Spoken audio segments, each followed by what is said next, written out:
Dios le bendiga, amados hermanos. El día de hoy vamos a meditar en relación al devocional familiar, el tema en Mateo 28, versos 16 al 20, en relación a cómo el Señor Jesús envió a sus discípulos a predicar el Evangelio.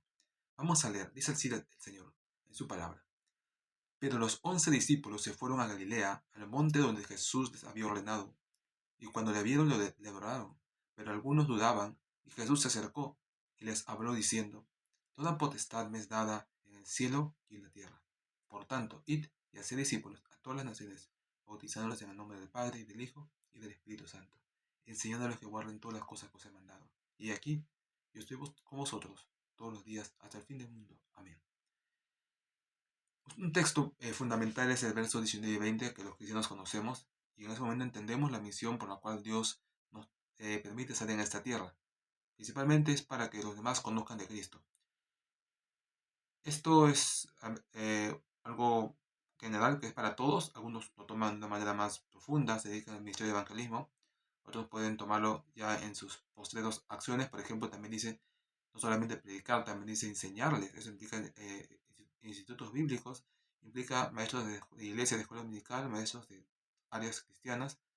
También dice enseñarles que guarden las cosas. Esto implica, aparte, también cuidar, labor de pastor, labor de la iglesia en tantas formas. Pero esto al final es la idea: ganar más almas para Cristo, más personas que vayan al cielo, más personas que sean arrebatadas del enemigo, más personas que puedan estar al lado de Dios, para que no sean confundidas.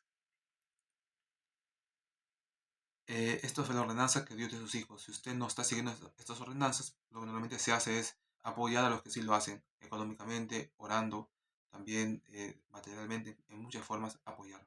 De esa manera usted también participa de esto.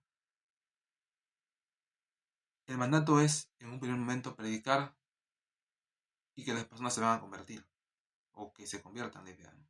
Luego es que les enseñemos la palabra del Señor. Dice las cosas que os he mandado, como diciendo que tú ya lo sabes, usted ya lo sabe, usted lo entiende, usted ya vive eso. Y si usted no ha tenido esos mandamientos, posiblemente Dios aún no le envía a predicar, porque cómo va a enseñar lo que aún usted mismo no cumple o que usted mismo no sabe que debe hacer. También puede ser relativo cada uno según lo que aprendió que debe hacer. Pero el Señor Jesús les enseñó a ellos, y eso mismo pide que ellos le enseñen a otros. Usted, creyente, es creyente espiritual, entonces enseña lo que ya aprendió, vívelo primeramente. Es ahí que no todos pueden predicar, porque a veces no cumplimos con lo que creemos, lo que sabemos que está bien, y lo hacemos lo que está mal. Primero usted debe de pedir perdón a Dios, ser restaurado, fortalecido, limpiado, y luego recién podrá predicar. Pero aún así queda la orden, sino que lo que no hay es la posibilidad de hacerlo, porque espiritualmente está usted alejado de Dios. Dice también el texto: yo estaré con ustedes hasta el fin del mundo. Es una promesa, una forma de ayuda. Tal vez ellos dicen: Señor, tú nos mandas, pero ahora te estás yendo. Entonces, ¿qué sentido tiene? Porque la idea era que estés con nosotros, como la primera vez que les envió a predicar a los 70 o a grupos de 70 de dos personas, como también eh, otras veces también les mandó a predicar y ellos iban y venían y expulsaban demonios. El Señor le dice: yo estaré con ustedes. Se entiende que no Él específicamente, sino el Espíritu Santo, que estaría con ellos y que les daría fuerza. Y Dios nos da hoy fuerza para hacer su voluntad y predicar. Eso es la diferencia, eso es el detalle. Ahora, ¿desde cuándo usted sabe este mandamiento? Sé que usted lo ha leído alguna vez en su vida por primera vez. Yo recuerdo de niño, tal vez no habrá pasado más de un año, 2 años, hasta que uno por primera vez le piden leer este texto o lo lee. Y es tan importante porque no solamente da la orden, la única orden que Dios nos da a hacer antes de partir, sino también menciona lo del Padre, el Hijo y el Espíritu Santo. También menciona la orden de bautizar a las personas como señal de que quieren tener una vida nueva con Cristo. Este texto tiene por eso más importancia aún. Cerca de 3 o 4 aspectos están en solo un texto o en 2 versículos. Esto es la meditación familiar del día de hoy. Sabemos que sembramos, pero Dios da el crecimiento. Hay un himno: sembraré, un coro. Podemos cantarlo. Eh, Usted puede tener ya el título de alabanza es Sembraré la simiente preciosa. Podemos cantarlo. Himno número 8. Sembraré la simiente preciosa, el glorioso evangelio de amor. Sembraré, sembraré mientras viva, dejaré el resultado al Señor. Sembraré, sembraré, mientras viva simiente de amor. Segaré, segaré, más allá en la casa de Dios. Sembraré en corazones sensibles la doctrina de Dios de perdón. Sembraré, sembraré mientras viva, dejaré el resultado al Señor. Sembraré, sembraré, mientras viva simiente de amor.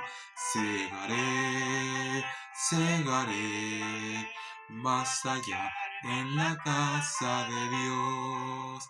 Sembraré en corazones de piedra la bendita palabra de Dios. Sembraré, sembraré mientras viva, dejaré el resultado al Señor. Sembraré, sembraré, mientras viva simiente de amor.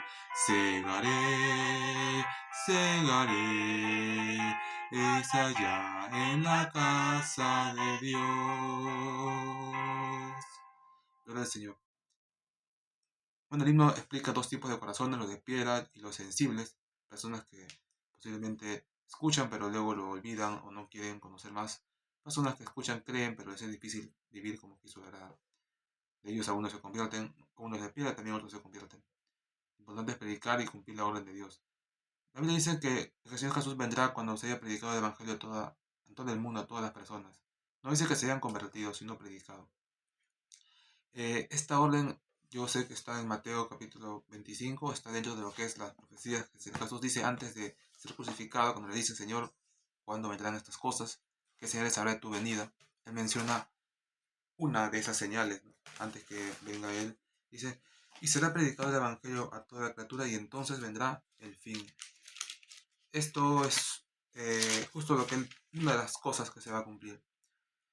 Por ahora el Evangelio no se ha predicado a todo el mundo, ya que, como es lógico, siempre habrá islas, zonas profundas donde el Evangelio aún no ha llegado. Y así llegue, pues llegará al 90%. Siempre habrá una casa, una persona, una vivienda, alguien que no está, que está lejos, que no viene, que ese día se fue de viaje, que vuelve el próximo año. O que se mudan, o que estaba en medio de selva perdido. Y eso hace que siempre haya alguien a quien no se le ha predicado. Pero sabemos que algún día todos los hombres oirán la palabra del Señor. Y recién ese día el Señor Jesús volverá nuevamente, o después, pero al menos eso es un requisito. En la actualidad se ha predicado ya mucho el Evangelio comparado a la época del apóstol Pablo y Pedro, donde el Evangelio había iniciadose, como dicen ellos, en Jerusalén, en Judea, y habían ido a Samaria, y el último de la tierra fue lo que el apóstol, al menos en su conocimiento de aquella época, no quiso ir, fue a la zona de Asia Menor, actual Turquía, fue a Grecia, a Macedonia y Acaya. Él también fue, incluso quiso ir y fue a Roma, a Italia, y tuvo la intención de ir a España después o junto con su viaje a Roma, pero él al final posiblemente no llegó, pero saluda a los hermanos de España. Habían creyentes ahí también. El Imperio Romano se entiende que de alguna manera había expandido los cristianos en su periferia, al sur de África, al norte de África, y también los judíos de Sirene, o los judíos de la reina que vino del sur.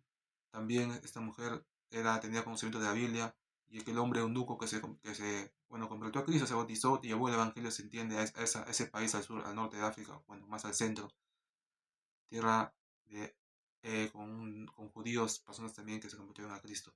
Los apóstoles, no dice la Biblia exactamente a dónde se fueron, dice que estaban en Jerusalén, que luego se fueron perseguidos, con Pablo aún seguían en Jerusalén muchos, entonces tal vez se entiende que o murieron allí o fueron a predicar a algunos países cercanos. De alguna manera el Evangelio tuvo que llegar al mundo entero como hoy. No sé que algunos en sus sencillez dicen que los apóstoles, muchos de ellos fueron a predicar a países como la India, a países árabes, a esas zonas. Se puede ser, no se dice, no se rescata, no se dice lo contrario. Es solo cuestión de suponer. Pero lo que sí sabemos es que hoy en la actualidad ya hay un gran número de personas que ha oído el Evangelio. Pero ¿qué sucede? Que aunque, por ejemplo, ¿no? Si uno dice, en Europa ya se predicó en épocas antiguas, pero ¿qué sucede? Que actualmente siempre hay nuevas generaciones que no han escuchado. Lamentablemente hoy, si uno va, por ejemplo, a Alemania, muchos jóvenes le van a decir que nunca han oído de Cristo. Y aún algunos adultos. Bueno, algunos, pero la mayoría de jóvenes no han oído de Cristo. Entonces, ¿qué quiere decir? Que aún falta predicar. Y aunque esté predicado el mundo, se seguirá faltando. Es por eso que una hipótesis que tengo, es válido tener hipótesis, la idea es que no lo diga como doctrina o que así es, simplemente es lo que usted propone, es que en un futuro habrá alguna técnica o método de evangelización o de predicación que permitirá a todo el mundo sí o sí oír el Evangelio y si es posible a la vez. De tal manera que se pueda decir hoy está predicado a todo el mundo, o al menos han oído. En su propia lengua se entiende, no importa dónde estén, lo oirán, si estén en un barco en medio del mar o estén en un búnker, como dicen, lo tendrán que oír. En un tiempo pasado era la televisión una forma de verlo, que muchos creyentes vieron como una tecnología, que podía ser posible que se predique más, y es cierto, a través de la televisión muchas personas más conocen de Cristo. Luego los satélites que permiten la transmisión por internet, entonces ya eso fue mucho más, ¿no? Con el internet ya desde un país ya podías predicar al mundo entero si es que alguien se conectaba a tu canal de televisión, a tu canal de internet, de YouTube o un video que tú pones en alguna plataforma. Hoy sigue siendo así, eh, hay influencia igual, más personas tienen el internet cerca, países como que antes, por ejemplo, la India podía parecer un país muy lejano, hoy gran cantidad de ellos tienen celulares, internet y están mucho, mucho en eso del internet, en sus celulares, viendo videos. Avanza África, un país antiguamente visto como tal vez subdesarrollado, hace ya más de 20 años o 30 que comenzó su desarrollo y actualmente también es moderno. Tiene, claro, hay algunos países que están mal, otros que están muy avanzados. A veces el norte de África es muy desarrollado, el centro de África a veces es la parte más compleja, pero al menos el centro que está más profundo es la parte tal vez alejada. Pero los que están hacia el lado del mar, los que están al sur de África, esos países tienen tanta tecnología como un país de Sudamérica. En ese lado no hay detalle, es lo mismo. Yo mismo también conozco, bueno, varias personas de allí y es así. Esa es la realidad que hay actualmente. Pero aún así, yo le animo a usted a predicar a Cristo. Predique, usted mismo conozca de verdad, predique a su familia, familiares, personas que usted conoce, algunas tal vez personas de su universidad, de su casa. Y si ya predicó, pues cada cierto tiempo hay que volverlo a hacer. Ahora, si usted es consciente que ya ha cumplido esta labor grandemente, aunque yo sé que siempre sientes que hay falta, siempre sientes que falta, o depende, no tienes esa función, ese llamado, tú dices, no, yo estoy más para la parte de apoyo económico o apoyar en la iglesia, también es correcto. Todos somos un cuerpo de Cristo, dice la Biblia, y tenemos que cumplir cada uno de nuestra parte, y así Dios hará su obra en el conjunto.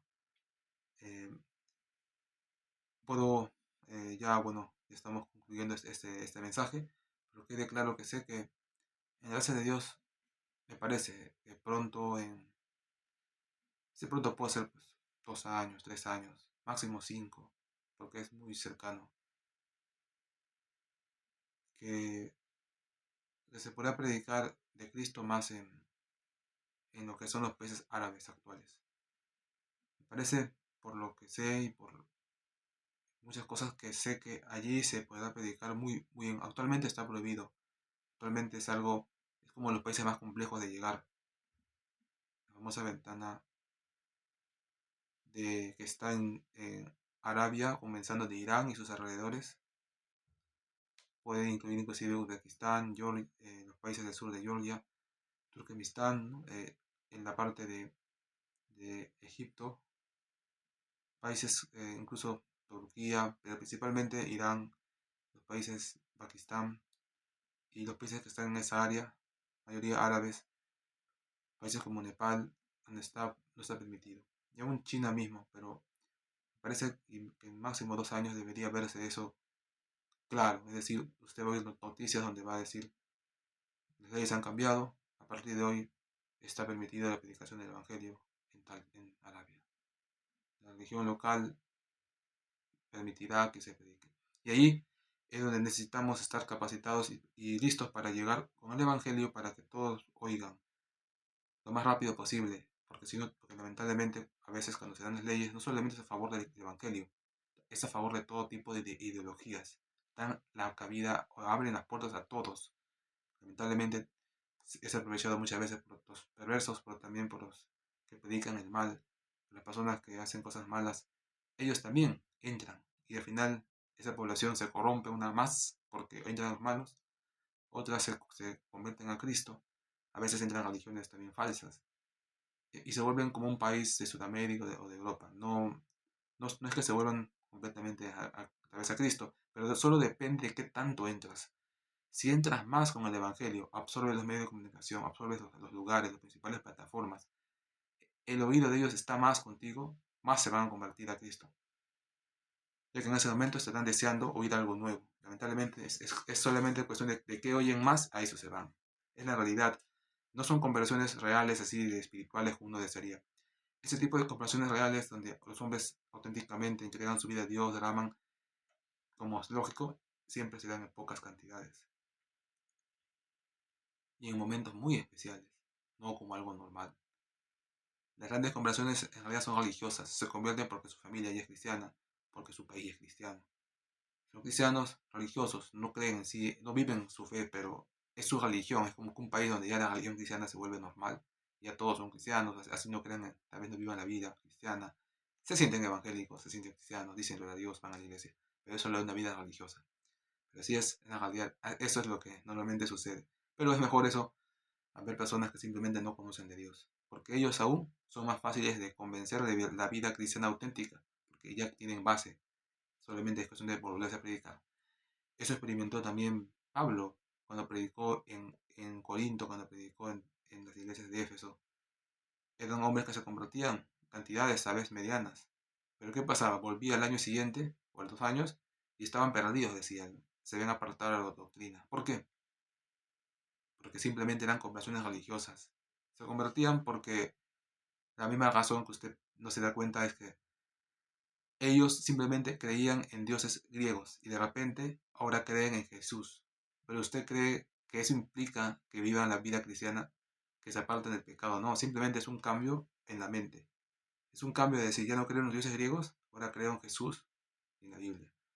Pero de allí a que cumplan los mandamientos es muy lejano. Es decir, eran tan iguales que hoy tanta gente que dice que cree en Dios y no vive la fe cristiana, o como otras religiones que engañan a las personas y las confunden, que también dicen que creen en Dios y no viven la fe cristiana. Así eran esos creyentes que Pablo, pero al menos ya no eran hombres que creían en ídolos de los griegos. Había habido al menos un cambio importante. Al menos el monoteísmo, el mandamiento uno de Dios, al menos se estaba comenzando a cumplir. Y era grande, y era increíble. Lo mismo pasaba con los judíos que se convertían a Jesús. Simplemente cambiaban de decir Jesús no es el Mesías a decir Jesús sí es el Mesías. Una comprensión racional. Las ideas, la Biblia le han convencido. El Espíritu Santo ha hecho una obra en él. Pero de ahí a que viva la fe cristiana, a que cumpla los mandamientos cristianos también hay una gran distancia.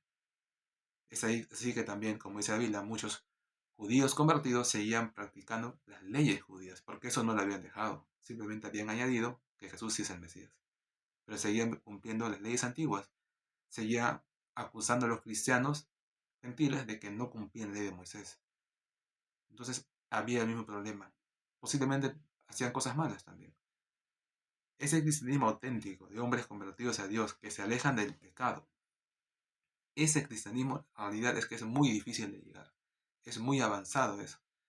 Pástenos a veces mucho solamente que alguien haya decidido por primera vez que de ateo a decir que creo en Jesús y en Dios y en la Biblia. O de una religión donde era musulmán, aunque no discrimino a las personas de las religiones de este mundo, pero solo doy un ejemplo de un cambio de idea, ¿no? De una religión, de un pensamiento a Cristo, de un cambio de una idea a Cristo. Tantas amistades que tengo de países de Argelia, de Egipto, de países de Pakistán, Afganistán, países árabes muy cercanos, y, y hay una amistad, hay un trato, y siempre mi deseo de que ellos puedan creer en Cristo, aunque ellos dicen que Jesús para ellos solo se limita a ser un profeta, pero ya les he dicho que ese Jesús no es el de la Biblia. Ese Jesús que ellos creen es un profeta que vino, bueno, que ellos entienden que vino, simplemente fue enviado para predicar algún mensaje. Pero este no es el Jesús de la Biblia. Jesús de la Biblia es el Hijo de Dios que vino a morir en la cruz por los pecados, que murió y resucitó. Es otro Jesús. Ellos creen en un Jesús que es un profeta que vino, bueno, que no vino, simplemente nació, habló algo de Dios y murió. Pero ellos dicen que no murió exactamente, sino que fue raptado y llevado al cielo y que volverá nuevamente. En su caso no murió. Es una confusión porque ambos tienen el mismo nombre, pero claramente son personas distintas. Hay muchos nombres en la Biblia iguales, por ejemplo, Josué, Joshua, José y Jesús significan lo mismo. Entonces, por ahí solamente podrían ser inclusive todos el mismo personaje. Por eso el Señor Jesús no le dijeron que se llamaría Jesús, le dijeron que se llamaría Emmanuel, Dios con nosotros. Su nombre debería ser Emmanuel, pero ya se ha hecho costumbre Jesús. Jesús. Eso crea confusión por el Jesús que tienen los árabes como un profeta que vino. Entonces, eso es algo que dificulta un poco el evangelio, pero yo cuando les predico me siento como Pablo cuando iba donde los griegos, que por primera vez escuchaba creencias raras y él tenía que por primera vez argumentar por qué no era cierto eso. Como cuando Pablo escuchó tal vez por primera vez que los griegos decían que no es resurrección, porque simplemente los hombres mueren y se van al Hades. Y Pablo le dijo, no, Jesús resucitó. Si él no resucitó, van en nuestra fe, porque a través de él todos podemos alcanzar la salvación. Tiene que haber resurrección. Y muchos, inclusive griegos que se convertían a Cristo, seguían creyendo que no era resurrección y se confundían. Luego Pablo les explicaba, como a los corintios. Así también yo tengo que explicarles cosas que yo primera vez que encuentro que alguien cree. Y si tan solo ellos pudieran creer en Jesús sería demasiado. Si tan solamente pudieran renunciar a lo que antes creían. Pero de allí, como digo, a que vivan la fe cristiana, a que se abstengan del pecado, a que tengan una comunión con Dios, eso es otro paso. Sería interesante que sucediera todo. Por eso, de alguna manera, eh, muy pocas personas cumplen esa vida cristiana. Personalmente, yo puedo decir que será uno de cada 20 cristianos que lo hace. Y la mayoría de ellos ocupan cargos de pastores, de líderes, ocupan cargos importantes en la iglesia. El grueso de los hermanos no. Hay otras iglesias que ellos tienen más exigencia y sí tienen gran cantidad de sus hermanos cumpliendo la ley de Dios, que se entiende más, pero es solamente es el tipo de iglesia. Corinto es una iglesia así. Por eso es que les digo que no se trata solo que las personas crean en Jesús, tienen que vivir la fe cristiana, pero eso es un proceso más complejo. Eso es algo, como dice que alguien uno no entiende, es cuando Dios obra en la vida de alguien y son transformados. Lamentablemente, a veces es difícil. Es cultural también. En Europa es más fácil ser obediente a Dios porque la cultura misma es más cercana a la cristiana. En Alemania, por ejemplo, las personas nunca discuten, nunca hablan malas palabras, nunca pelean. Entonces, para ellos es más fácil vivir la vida cristiana porque eso es natural en ellos. Hasta los no creyentes son así. Es más fácil ser cristiano aquí, en ese aspecto. También las familias son más fieles. Es más fácil para ellos mantenerse fieles a su esposo, a su esposa. Se casan acá mucho más jóvenes, a los 20, 21 ya están casados. Así es normal en Europa, en Asia, en Estados Unidos es normal casarse a esa edad. A diferencia de Perú, donde el matrimonio se da a los 30, 35 años, si es que se da también. En Europa no, en Europa casi todos se casan. No existe eso de los enamorados que caen en pecado. No hay, eso no existe en Europa. Es algo que uno piensa que existe, pero no. Y si hay, son casos raros, o sea, son pocas personas. Sobre todo en Alemania eso no hay. Tal vez eso sí sea común en otros países, pero Alemania no caen esas cosas en general. En general. Siempre hay casos, lamentablemente puede ser un 20%, pero ese 20% en números puede significar mucho. Predicar a Cristo, que el mundo oiga, que el mundo crea en Jesús, pero que cumpla los mandamientos, eso demanda el Espíritu Santo. Ni los judíos lo cumplían los mandamientos de Dios, solo creían en Jesús. Los iglesias donde Pablo fue tampoco cumplían los mandamientos de Cristo, pero creían. Pero no lo cumplían tal vez, pero se esforzaban, ¿no? Pero menos predicaban, pero ayudaban, daban ofrendas, vivían una vida, al menos en su exterior, correcta. A veces caían de vez en cuando en un pecado, en otro, que Pablo tantas veces les repite, ¿no? que eso no se puede hacer como cristianos. A veces mentían, a veces robaban, a veces eran injustos, a veces discriminaban a los hermanos, a veces se burlaban, a veces eran avaros, a veces caían en fornicación, a veces caían en robar ofrendas, a veces otros predicaban en falsas doctrinas, pero esos son otros tipos de pecados para líderes. Pero así era la vida de los cristianos. No era ese auténtico cristianismo, eso tal vez estaría presente en uno de cada 20. Pero ese es uno de cada 20. Era suficiente para animar a todo el grupo a vivir la fe cristiana. Porque ese uno es suficiente, como dices, un carbón encendido que anima a los demás. Solo por él esa iglesia avanza. Y Dios tiene esos hombres especiales, uno de cada tantos cristianos que tienen ese espíritu más fuerte, esa convicción de Dios. Tal vez sean descendientes de Abraham sin saberlo. Tal vez tengan el espíritu de los levitas. Tal vez algo Dios puso en ellos en su nacimiento.